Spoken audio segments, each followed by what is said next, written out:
juróom-ñaari waxtu jot na ci studio bi bisimilah ñu dikkal leen xibaar yi gën a fës ci semaine bi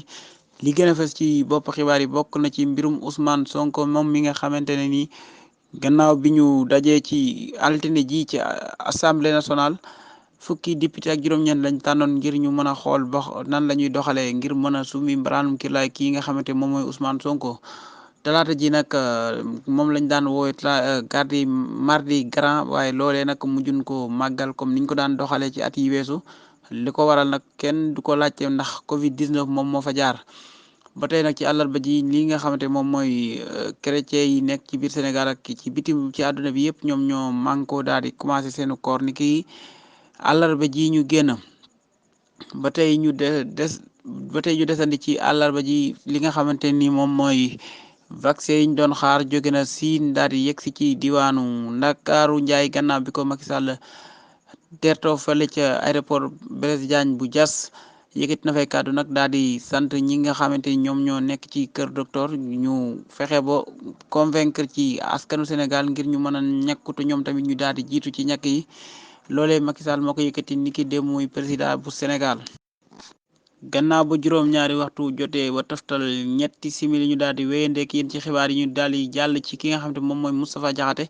gannaaw bi mu yëkkatee kàddu yu teggin ni jëmale ci sang bu tedd bi yonent bi sallallahu alayhi wa sallam gannaaw ba mu waxee bañ ko éviter mu yëkkati kàddoom di wax ci mbirum kii nga xam ne mooy Adji Sarr loolee nag tax na muy méngale kàddoom yooyee yëkkati ko jëmale ko ci waajuru yonent bi sallallahu alayhi wa sallam ndax nee na moom. yonent bi ay waajuram gënuñ ko tey gënuñ ko suba ndaxte moom jullit la to ñooñee bi ñuy faatu ñoom faatoo woon ci jullit kàddu yooyu nag ki ko yëkkati mooy Moustapha Diakhaté ñu teewlu ko dellusiwaat ci biir xibaar yi. yonent bi sallallahu alayhi wa sallam kan moo xam ndeyam ak baayam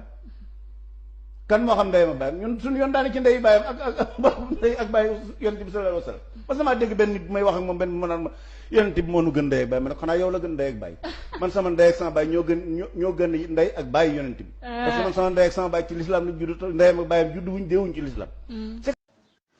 juróom-ñaari waxtu jot na ba toftal ñeenti civil yi ñu wendeek yéen ci xibaar yi ba tey ci mbirum Ousmane Sonko la ñuy desandi gannaaw ba mu yëkkatee ay tànkam wutali ko ca université Cheikh Anta Diop bu Ndakaaru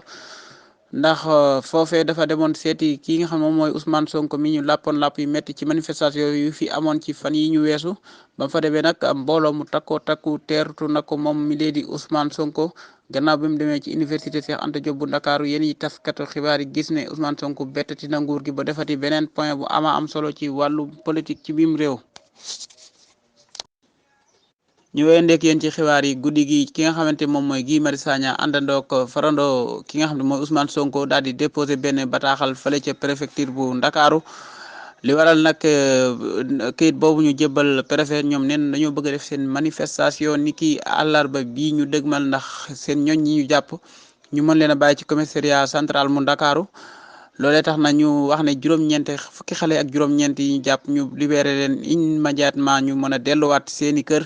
ak juróom-ñetti xale yi nga xam ne jàpp nañ leen fële ca Ziguinchor mbokk yi ponk yi lañ leen doon faram-fàcceel muy xibaar yi gën a fës ci semaine bi ci kàddu gi Seydina Omar la ci technique bi Cheikh ki togg xibaar yi ba mu ñor muy El Hadji Bouré Diouf mbokk yi asalaamaaleykum wa rahmatullahi taala wa barakaatuhu ba dimanche ak jàmm incha allah.